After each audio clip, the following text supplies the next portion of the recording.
The massive alien ship appeared suddenly on a Monday morning. It just showed up in Earth's orbit without warning. The ship was huge, 5 miles long and shaped like a curved blade. It glowed with blue-green lights that pulsed along its dark, metal hull. At NASA headquarters, alarms blared. People ran through hallways. Screens showed the giant ship hanging above Earth like a silent threat. Admiral Keith Donovan was eating breakfast when his phone rang. He was the head of Earth's defense fleet, a job that had been mostly ceremonial until today. His coffee spilled as he grabbed his phone and heard the news. "Get me to Washington now," he ordered, already putting on his uniform. 3 hours later, Admiral Donovan sat in the White House Situation Room with 12 other people. Maps and images of the alien ship covered the screens. "They're broadcasting a message on all frequencies," said Communications Director Betsy Clark. "It's in perfect English." The message played, "Attention inhabitants of Sol 3. We are the Vrelexian Empire, rulers of 700 star systems. We have come to evaluate your species for potential incorporation. Prepare your leaders for contact." President Olivia Ross looked around the room. "So they want to talk. Let's talk." Dr. Samantha Wright adjusted her glasses. She was Earth's top xenobiologist, though until today her job had been mostly theoretical. "Madam President, the fact that they speak our language means they've been watching us for some time." "I don't like that," said General Paul Martinez, tapping his fingers on the table. 2 days later, Admiral Donovan led the first contact team. Their shuttle approached a meeting point in neutral orbit. Dr. Wright sat beside him, checking her equipment one last time. "Remember," she said, "show respect, but not fear." The inside of the alien ship was cold and dimly lit. The walls seemed to shift color slightly as they walked. 4 tall figures waited for them in a round room. The aliens were bipedal but clearly not human. They stood 7 feet tall with slender bodies covered in what looked like smooth gray skin. Their heads had no visible ears and 4 eyes, 2 large ones in the normal position and 2 smaller ones at their temples. They wore metallic suits that hummed softly. "I am High Commander Zekrell," said the tallest one. Its voice sounded strange, like 3 voices talking at once. "Welcome aboard the Dominion vessel." Admiral Donovan stepped forward. "I am Admiral Keith Donovan of Earth. We come in peace and friendship." The alien made a sound that might have been laughter. "Peace is available to those who accept their proper place in the galactic order." For 6 hours they talked. The aliens explained that they were the dominant force in this part of the galaxy. They had ruled for thousands of years. Earth could join them as a protected species and gain access to their technology. The alternative wasn't directly stated, but heavily implied. Dr. Wright noticed how the aliens looked at them, like they were examining insects. "Your species is quite young," said Zekrell. "Your technology is primitive, yet you have potential." Admiral Donovan kept his voice even. "We appreciate your assessment. Earth has much to offer as an equal partner." Another alien, introduced as Sub-Commander, Frex, made that laughing sound again. "Equal?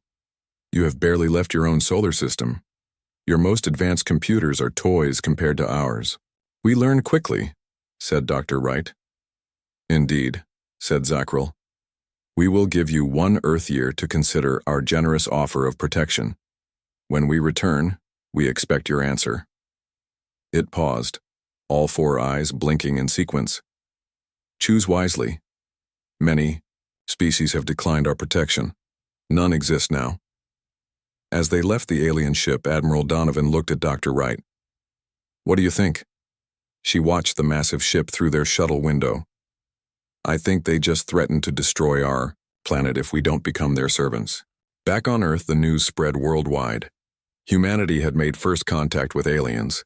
The aliens were advanced, powerful, and not particularly friendly, and they would be back in 1 year. Admiral Donovan stood at the window of his office, looking at the night sky. 1 year, he whispered. "We have 1 year to figure out how to survive this." The Vrelexian ship departed the next day, leaving only a small probe in orbit. The countdown had begun. Image description. a massive curved blade-shaped alien spaceship with glowing blue-green lights along its dark metal hull hovers ominously above Earth. In the foreground, Admiral Keith Donovan in military uniform and Dr. Samantha Wright in professional attire stand in silhouette looking up at the ship through a window, their expressions tense and determined. 3 months passed since the aliens left.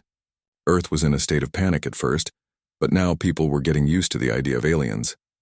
Many still hoped the Verlexians might be friendly despite their harsh words. Alan Parker didn't share that hope. He was a NASA engineer who worked with deep space probes. He was checking data from an old probe that had traveled beyond our solar system years ago when he found something strange. "This can't be right," he said to himself, looking at his computer screen. The probe had picked up a signal 2 years ago that wasn't in any of the regular reports. Alan stayed late that night trying to clean up the data. What he found made him call his boss at 3 a.m.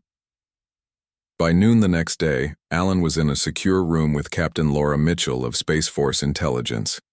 He showed her what he found. The probe picked up a message from another civilization, Alan explained. He pointed to the translation his computer had worked out. "It's a warning about the Verlexians." Captain Mitchell read the message carefully. Her face grew darker with each line. "This says they destroy any civilization that doesn't join them. And even the ones that do join are basically slaves." "Yes," said Alan. "And there's more. Look at these star maps.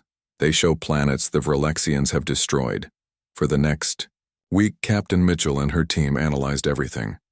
They found more evidence that the aliens were not the peaceful visitors some hoped. They discovered strange signals coming from the Verlexian probe in orbit. It wasn't just watching Earth. It was scanning everything. "They're mapping our military bases," said Lieutenant Ben Howard, showing Captain Mitchell the data. "They're studying our power plants, water supplies, and communication networks." Captain Mitchell took this information directly to President Ross. The meeting included Admiral Donovan, Dr. Wright, and several military leaders. "So they're planning to attack us whether we join them or not," said President Ross after hearing the evidence. "It seems that way," said Captain Mitchell. "They've done this to at least 12 other civilizations that we can find records of." The room was quiet for a long moment. "We have 9 months until they return," said Admiral Donovan.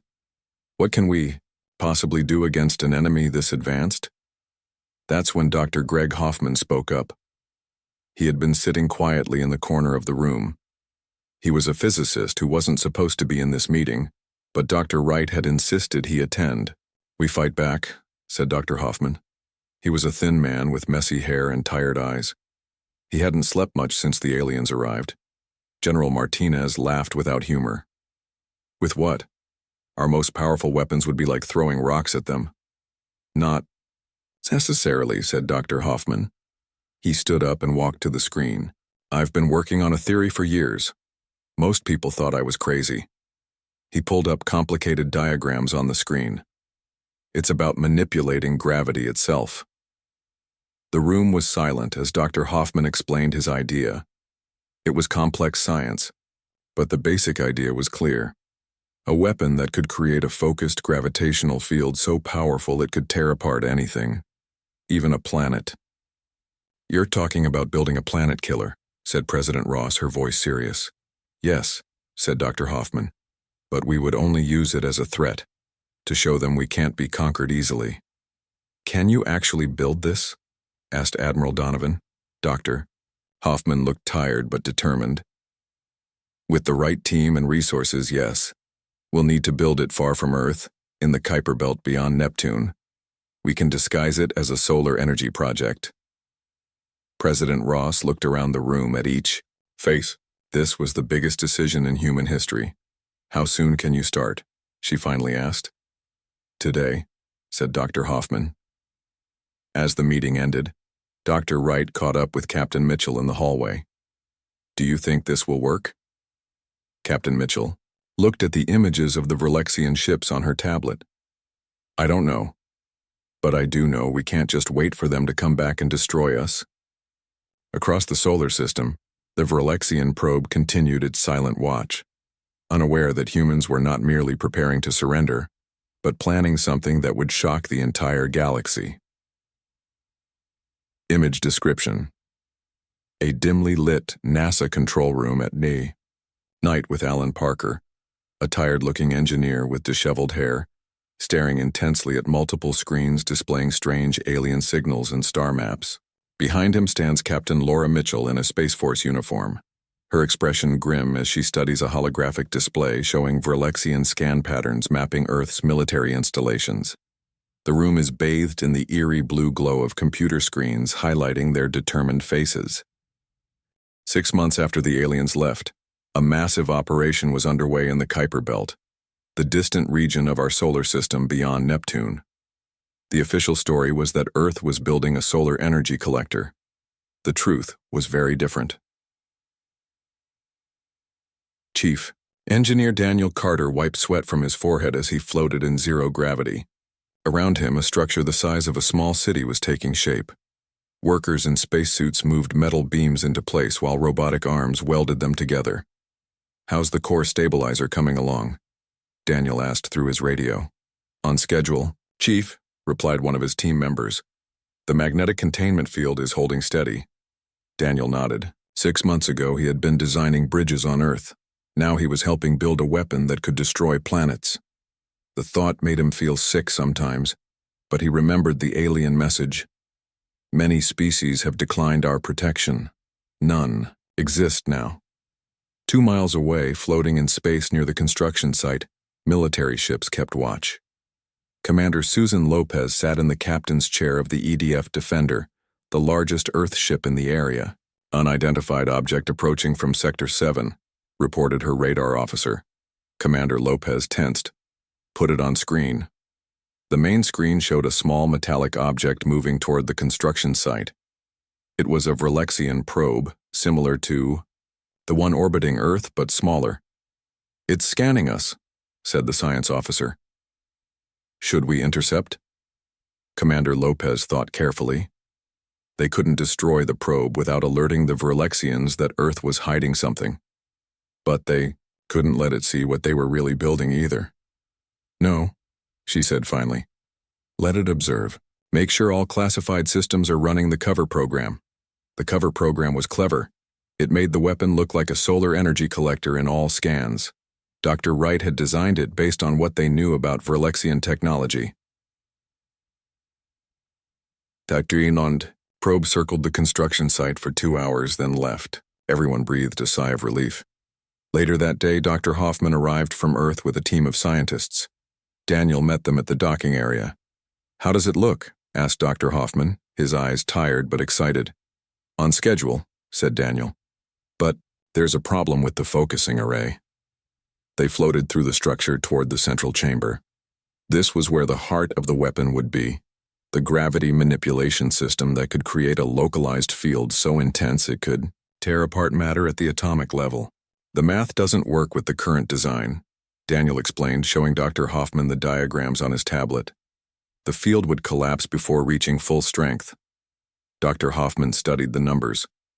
"We need to change the arrangement. Instead of a linear progression, we need to create a fractal pattern." For hours they worked on the new design. Other scientists joined them, arguing over equations and testing models on their computers. Finally, Dr. Hoffman sat back with a smile. "This will work." Daniel wasn't so sure. "We've never built anything like this before. The power requirements are enormous. That's why we're here beyond Neptune," said Dr. Hoffman. "If something goes wrong." He didn't finish the sentence. They all knew what he meant. If something went wrong, the weapon could destroy itself and everyone working on it. But it would be far enough from Earth that our planet would be safe. On the observation deck, Commander Lopez received a message from Earth. The Verlexians had sent a signal to their probe. They would be returning in 3 months, not in 6 as originally stated. "They're coming early," she told Daniel and Dr. Hoffman when they came to the bridge. "We have half the time we thought we had." Daniel looked out the window at the half-finished structure. "We can't complete it in 3 months. Not the way we planned." Dr. Hoffman was quiet for a long moment. Then he said, "We don't need to complete the whole thing. We just need the core system to work once." "A single shot," said Commander Lopez. Understanding. Yes, said Dr. Hoffman. One shot to show them what we can do. Daniel nodded slowly. I'll tell the teams. We focus everything on the core system. Forget the rest. As they looked out at the structure, the distant sun just a bright star from this far away, they all had the same thought. Humanity's survival would depend on whether they could finish this weapon in time. Image description. A massive space construction, site in the dark void of the Kuiper Belt, with Earth barely visible as a distant blue dot. Astronauts in spacesuits work on an enormous circular structure with a glowing blue core. In the foreground, Chief Engineer Daniel Carter in a spacesuit with his helmet off floats next to Dr. Hoffman, who is pointing at holographic schematics, while Commander Susan Lopez in a military uniform watches from the window of a nearby spaceship. The cold light of the distant sun glints off the structure's metal framework. With only 2 months left before the Verlexians would return, Earth's skies lit up with a new light. The alien fleet had arrived early. This time, there were 7 ships, instead of 1. The largest was twice the size of the first ship that had visited. At the United Nations building in New York, world leaders gathered in emergency session. Screens showed the massive alien ships hanging in orbit like silent predators. "They're hailing us," said a communications officer. President Ross nodded. "Put them through." The main screen filled with the image of High Commander Zekrel. Its 4 eyes blinked in that strange pattern. "Humans of Earth, we have returned to hear your answer." President Ross stepped forward. "High Commander, we weren't expecting you for another 2 months. "Plans change," said Zekrel. "We have detected unusual activity in your outer solar system. We are concerned." Jack Russell, Earth's new ambassador, moved to stand beside the president. He was a calm man with gray hair and steady hands. He had been chosen for this role because he never showed fear. "What my president means," said Jack, "is that we haven't finished our discussions. Your early arrival has caught us unprepared." Skrell made that strange laughing sound. "Perhaps that was intentional, human. We find it best to evaluate species when they are unprepared." In the back of the room, Dr. Wright whispered to Admiral Donovan, "They know something's up. The probe must have reported back." Admiral Donovan nodded slightly. They had expected this might happen. That's why they had a backup plan. "High Commander," said Jack, his voice perfectly steady, "my people are still divided on this important decision. Some fear what joining your empire might mean for our independence." "Fear is wise," said Zekrel. "Independence is an illusion. The universe is harsh. Small species do not survive without protection. Many of our people need to see proof of your power," said Jack. "They are stubborn and doubtful by nature." Skrell was silent for a moment. Then it said, "You wish a demonstration?" "Yes," said Jack. "If your weapons are as powerful as you claim, show us. Perhaps on an uninhabited moon in our system." The alien's 4 eyes blinked rapidly. "This is acceptable. We will demonstrate our power. Then you will submit immediately." After the communication ended, President Ross turned to Jack. "Good work. That should buy us a little more time." "How much longer does Dr. Hoffman need?" asked Jack. "At least a week," said Admiral Donovan. "Maybe 2. Jack nodded grimly. "I'll try to stretch the negotiations out as long as possible." Later that day, in a secure room beneath the UN building, Dr. Wright made a disturbing discovery. She had been analyzing data from monitoring stations around the world. "They've planted something on Earth," she told Admiral Donovan, showing him her tablet. "These energy signatures match Verlexian technology, but they're coming from 50 different locations around the globe." Admiral Donovan studied the map. "They're all near military bases or power plants." "I think they're preparing to disable our defenses," said Dr. Wright. "When they give the order to surrender, they'll expect resistance. These devices will make sure we can't fight back." Admiral Donovan immediately called Commander Lopez at the Kuiper Belt facility. "How close are you to being ready?" "The core system is at 85%, said Commander Lopez. "Dr. Hoffman says we need at least 5 more days." "You might not have 5 days," said Admiral Donovan. The Verlexians have planted devices on Earth. We think they're planning to attack soon. Commander Lopez's face showed no emotion, but her voice was tense. Understood, we'll work around the clock. The next day, High Commander Zekrel invited Earth's leaders to watch their demonstration from a special observation ship. As they approached Jupiter, Jack Russell stood at the viewing window, watching the gas giant grow larger. We have chosen Europa for our demonstration, said Zekrel, pointing to one of Jupiter's moons. It is uninhabited but has similar composition to Earth. President Ross and the other leaders watched in silence. A beam of green light shot from the largest Verlexian ship. When it touched Europa, the moon seemed to shudder. Cracks spread across its icy surface. Within minutes, the entire moon broke, apart into floating chunks. That, said Zekrel, turning to face the humans, is what happens to those who do not accept our protection. President Ross put on her best terrified expression. High Commander, you have made your point. Please give us 1 week to organize our surrender properly. Zekrel seemed pleased by the fear in her voice. 1 week. No more. As the humans returned to Earth, Jack whispered to President Ross, "Now we see if our plan works." "It has to," she replied. "We're out of other options." Image description. A tense diplomatic standoff inside a United Nations chamber with large viewee. After watching Europa break apart, Earth's leaders returned home with mixed feelings. They had seen the Verlexians' power firsthand. It was terrifying. But the aliens had given them 1 week, hopefully enough time to finish their own weapon. Back. At the Kuiper Belt facility, work continued nonstop. Engineers and scientists worked in shifts, sleeping only a few hours before returning to their stations. Chief Engineer Daniel Carter hadn't slept in 2 days. "The gravitational focusing array is aligned," reported one of his team members. "We're running final calibration tests now." Daniel nodded tiredly. "Good. How's the power system?"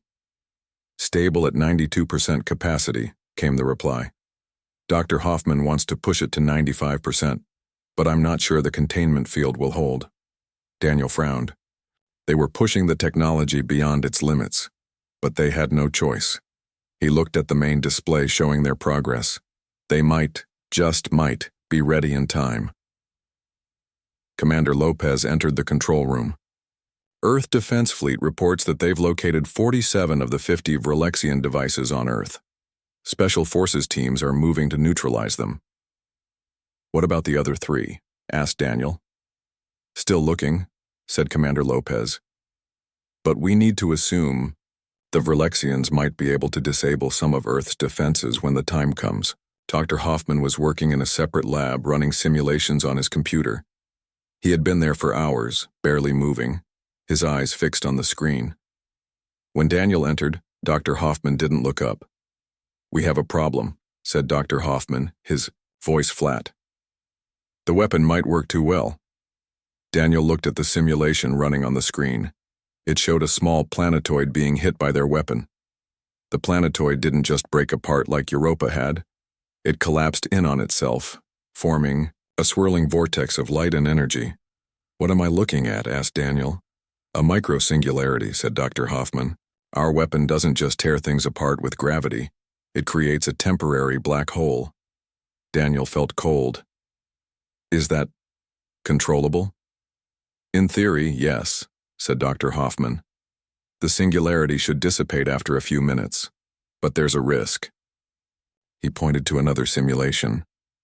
If the field strength exceeds certain parameters, the singularity could become self-sustaining. Meaning? Meaning it could grow, consume nearby matter, potentially threaten the entire solar system. Daniel sat down heavily.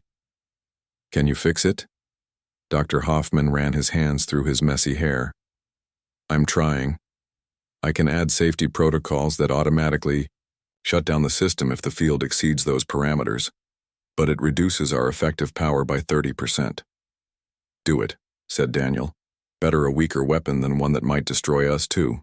For the next 3 days, they worked on implementing the safety protocols. Progress was slow. Every change had to be tested carefully.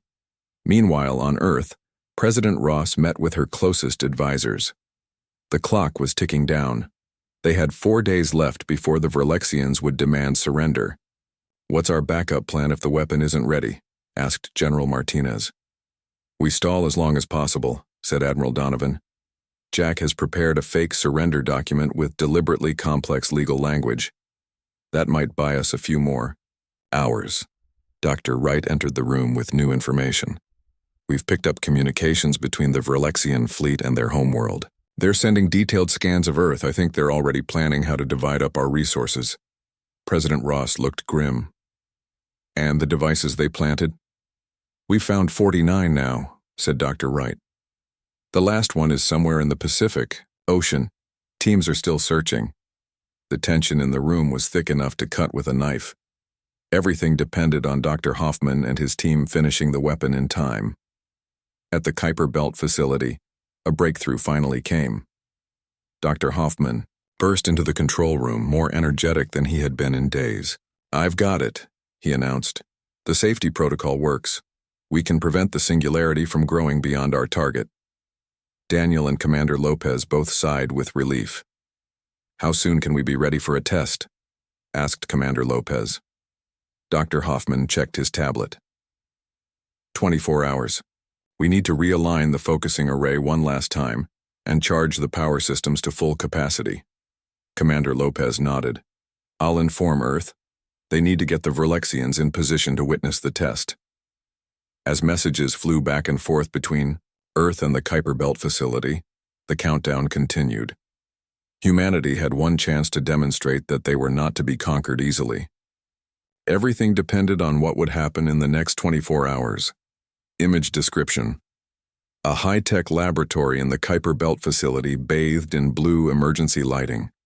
Dr. Hoffman stands before a massive holographic display showing a swirling gravitational simulation of a micro-singularity. His exhausted face is illuminated by the hologram's glow as he points to critical data points. Chief Engineer Daniel Carter looks on with concern, while Commander Lopez stands in the doorway, her military uniform crisp despite the crisis. Through a viewport, the partial construction of the massive weapon is visible against the starry blackness of space, its core emitting pulses of bright energy during testing. With just 48 hours left before the surrender deadline, tensions were at an all-time high. On Earth, President Ross called an emergency meeting with the Verlexian High Commander. "We are prepared to surrender," she said, her face showing the right mix of fear and resignation. "But our traditions require a formal ceremony with all world leaders present.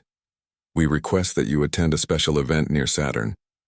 High Commander Zakrell's 4 eyes narrowed. "Why Saturn? Your leaders are here on Earth." Ambassador Jack Russell stepped forward smoothly. "It is symbolic, High Commander. Saturn was the first planet where humans detected signals from other civilizations. Our people believe it would honor both our history and our future under Verlexian protection." After a long moment, Zakrell nodded. "Very well, we will witness your surrender ceremony. But no delays, no tricks." "Of course not," said Jack, his face perfectly calm. As soon as the aliens left, President Ross contacted the Kuiper Belt facility. "Is it ready?" "Yes," said Commander Lopez. "Final calibrations are complete. We're charging the power systems now."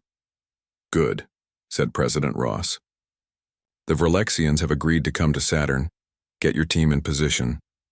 The Earth Defense Fleet mobilized quietly. Ships took up positions throughout the solar system, careful not to appear threatening. If the plan failed, they wouldn't be able to stop the Verlexians, but they might be able to evacuate some people from Earth. At the Kuiper Belt facility, Daniel and Dr. Hoffman prepared to move the weapon. It wasn't complete. The outer sections were still just a framework, but the core system was operational. They loaded it onto a transport ship and began the journey toward Saturn. "Power levels stable at 97%, reported one of the technicians. "Containment field holding." Daniel nodded, feeling a mix of pride and fear. They had built something incredible and terrible. He hoped they would never have to use it for real. The next day, Earth's leaders gathered on a specially prepared ship near Saturn. The giant ringed planet filled the viewing windows, beautiful and majestic. The Verlexian fleet arrived, 7 massive ships positioning themselves in a circle around the human vessel. "They're scanning us," whispered Dr. Wright to Admiral Donovan, "but the shielding should hide the weapon's true nature." On the main deck, President Ross greeted High Commander Zakrell and the other Verlexian leaders. They had brought guards, tall aliens with what looked like energy weapons. "We are ready to begin the ceremony," said President Ross. "But first, we would like to share something with you." Zakrell made that strange laughing sound. "More delays?" "Not a delay," said President Ross. "A demonstration." She nodded to Admiral Donovan, who stepped to a communication panel. "Sunforge Control, this is Admiral Donovan. You may proceed." From its hiding place behind one of Saturn's smaller moons, the human ship carrying Project Sunforge powered up its systems. Dr. Hoffman sat at the main control panel, his fingers moving quickly over the controls. "Target locked," he said. "An uninhabited planetoid in the Kuiper Belt. Range optimal. Power levels maximum safe parameters." Daniel took a deep breath. "Fire when ready." Dr. Hoffman pressed the final sequence of buttons. For a moment, nothing seemed to happen. Then a beam of intense white light shot from the ship, so bright it was nearly invisible. On the viewing screens in both the human and Verlexian ships, everyone watched as the beam reached its target. The small, rocky planetoid seemed to shudder. Then, instead of breaking apart like Europa had, it began to collapse inward. Light bent around it strangely. The planetoid shrunk to a pinpoint of incredibly bright light, then expanded into a swirling vortex of energy and matter. "What is this?" demanded Zakrell, all 4 eyes fixed on the screen. "That," said Admiral Donovan, "is a demonstration of human technology. We call it the Sunforge. It creates a controlled gravitational singularity." The Verlexian guard seemed to step back. High Commander Zakrell made a sound none of the humans had heard before. Perhaps the Verlexian equivalent of gasping. "The effect is temporary," continued Admiral Donovan as they all watched the swirling vortex begin to dissipate. "This time, we can, however, calibrate the effect to last much longer, and to affect much larger targets." After several minutes, the vortex completely disappeared, leaving nothing but empty space where the planetoid had been. "Now," said President Ross, turning to face Zakrell, "shall we discuss terms for a mutua?" The Verlexian ships pulled back to a safe distance after the demonstration. For 6 hours they sent no messages to the human vessels. Everyone waited anxiously. Had the plan worked, or had they just made things worse? Finally, a message came through. High Commander Zakrell requested to speak with President Ross and Admiral Donovan alone. In a small meeting room aboard the human ship, President Ross waited with Admiral Donovan. When Zakrell entered, they noticed something different about the alien. Its movements were slower, more careful. "Your weapon," said Zakrell, all 4 eyes blinking rapidly. "How many do you have?"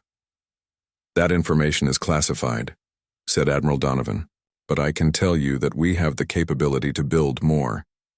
Zakrell made a low humming sound. For thousands of years, the Verlexian Empire has expanded across the stars. We have encountered hundreds of species.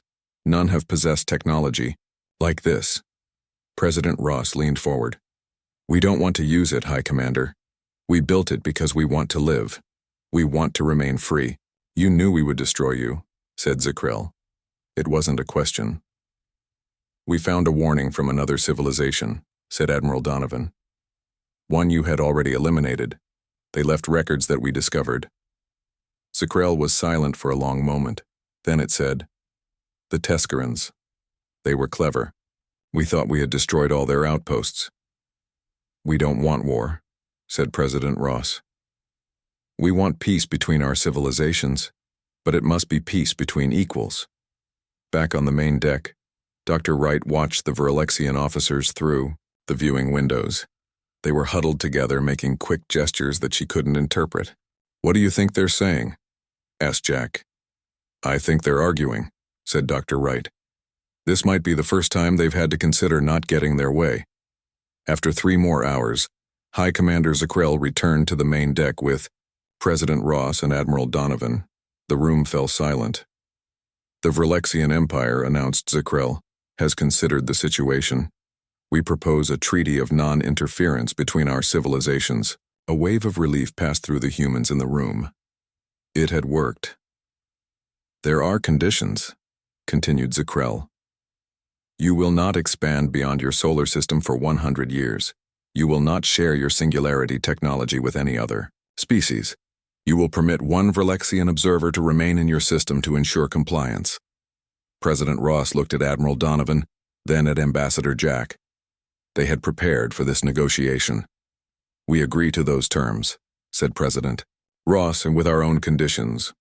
The Verlexian Empire will recognize Earth and all human settlements as sovereign territory. You will share information about other civilizations in our galaxy, and you will never again threaten human worlds or citizens. For what seemed like an eternity, Zakrell stared at President Ross with all 4 eyes. Then it made a gesture to one of its officers, who brought forward a metallic tablet. We accept these terms, said Zakrell. The treaty will be recorded and transmitted to the Imperial Council. As the details of the treaty were worked out, Dr. Hoffman stood with Daniel and Commander Lopez, watching from the side of the room. Did we just save humanity? Whispered Daniel. For now, said Dr. Hoffman. But we've also changed the course of human history forever. We've built a weapon that could destroy worlds. We can't unbuild it. Commander Lopez nodded grimly. The question now is, what do we do with it?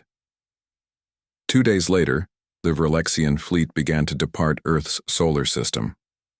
Only one small ship remained behind, the observer mentioned in the treaty. The rest disappeared into the darkness of space. On Earth, celebrations broke out as the news spread. Humanity had stood up to an advanced alien empire and survived. People danced in the streets, waving flags and singing songs. But in the White House Situation Room, President Ross sat with her closest advisors, their faces serious. The Verlexians will be back someday, said Admiral Donovan. Maybe not in our lifetime, but they'll be back. They'll want that technology. Then we need to be ready, said President Ross. We need to keep moving forward, keep developing our sciences and our defenses. Dr. Wright looked at the star maps displayed on the screen, showing hundreds of worlds under Verlexian control. And what about all those other civilizations, the ones being ruled by the Empire? One step at a time, said President Ross. First, we secure our future. Then maybe we can help others secure theirs. As they talked about the challenges ahead, Earth continued to spin in the darkness of space, a small blue planet that had just changed the balance of power in the galaxy. Image description: an intense diplomatic scene aboard an Earth spacecraft. President Ross stands confidently at a table with a glowing holographic treaty hovering between her and High Commander Zakrell. The alien's 4 eyes reflect a mixture of surprise and reluctant respect. Behind them, through a large viewport, several Verlexian ships can be seen retreating to a safe distance while Earth glows as a distant blue dot. Admiral Donovan stands at attention beside President Ross while Dr. Wright and Ambassador Jack observe. From the side, their expressions showing cautious relief. The lighting is dramatic, with the blue glow of the holographic treaty illuminating the faces of both species as they forge this historic agreement. 20 years had passed since the day humans tested their planet-killer weapon. The galaxy had changed in ways no one could have predicted. Krath, a senior historian for the Verlexian Empire, sat in his private study on the Verlexian homeworld. His 4 eyes moved carefully over ancient texts and modern data displays as he worked on his most important project, a comprehensive history of the Empire's first contact with humans. Elder Enkrath, the students have arrived, said his assistant from the doorway. Enkrath nodded. Send them in. 30 young Verlexians entered the room, their scales still bright with youth. They were military cadets, the future leaders of the Empire's forces. Every year Enkrath gave this same lecture. It was perhaps the most important lesson any Verlexian could learn. You know why you are here, began Enkrath. Today we discuss the Soul Incident. The day that changed the Empire forever. The young Verlexians sat perfectly still, all four of their eyes focused on the elder historian. They had heard stories, of course. Every Verlexian child grew up hearing whispered tales of the humans and their terrible weapon. 20 years ago, continued Enkrath, our fleet discovered a primitive world called Earth. The humans had barely reached their own moon. Their technology was simple. Their weapons were laughable. He paused. Or so we thought. Enkrath activated a holographic display showing the human solar system. A small dot of light appeared near Saturn. When threatened with conquest, the humans revealed something unexpected. They had built a weapon unlike anything our empire had seen before. A device that could create a controlled gravitational singularity, what you might call a miniature black hole. The hologram showed the demonstration. The planetoid collapsing, the swirling vortex of energy, the empty space left behind. For the first time in 3,000 years, the Empire was forced to retreat, to negotiate as equals with a species we had planned to conquer. One brave student raised a hand. Elder, could we not have destroyed them anyway? Our fleet was vast. Reasonable question, said Enkrath. Perhaps we could have, but their weapon changed everything. If they could create one singularity, they could create more. They could have targeted our homeworld from across the galaxy. For the first time, the Empire faced a weapon that made our numbers meaningless. Another student spoke up. But they never used it against us directly. They only destroyed an empty rock. Enkrath's four eyes blinked in sequence, the Verlexian equivalent of a smile. That is the most important lesson of all. The humans had the power to destroy us, but they chose not to use it. They wanted peace, not conquest. He paused. This concept was alien to us. The hologram changed to show Earth as it appeared now, a thriving world surrounded by stations and ships. In 20 years, the humans have expanded throughout their system. They have built colonies on their moon and Mars. They have mining operations in their asteroid belt, all without breaking our treaty. Enkrath looked at each student. And they have kept their weapon. On Earth, Dr. Samantha Wright sat in her office at the United Nations building. Her hair had turned white over the years, but her eyes were still sharp. As Earth's senior ambassador to the Galactic Council, she had helped shape humanity's place among the stars. A young aide entered. Dr. Wright, the Verlexian observer, is here for the annual inspection. Thank you, Alex. Send him in. The Verlexian who entered was not Zakrel. The original High Commander had been replaced years ago. This was a younger diplomat, more used to dealing with humans as equals. Ambassador Wright, said the Verlexian with a respectful gesture. I bring greetings from the Empire. Welcome to Earth, said Dr. Wright. I trust your journey was pleasant. They talked politely about diplomatic matters. The annual inspection was mostly a formality now. Both sides knew the terms of the treaty by heart. As they finished their meeting, the Verlexian paused at the door. May I ask you something unofficially, Ambassador? Of course. The weapon, the Sunforge. Does Earth still maintain it? Dr. Wright smiled slightly. That information remains classified, observer, as it has been for 20 years. After the Verlexian left, Dr. Wright looked out her window at the busy streets of New York. Humans went about their daily lives. Mo,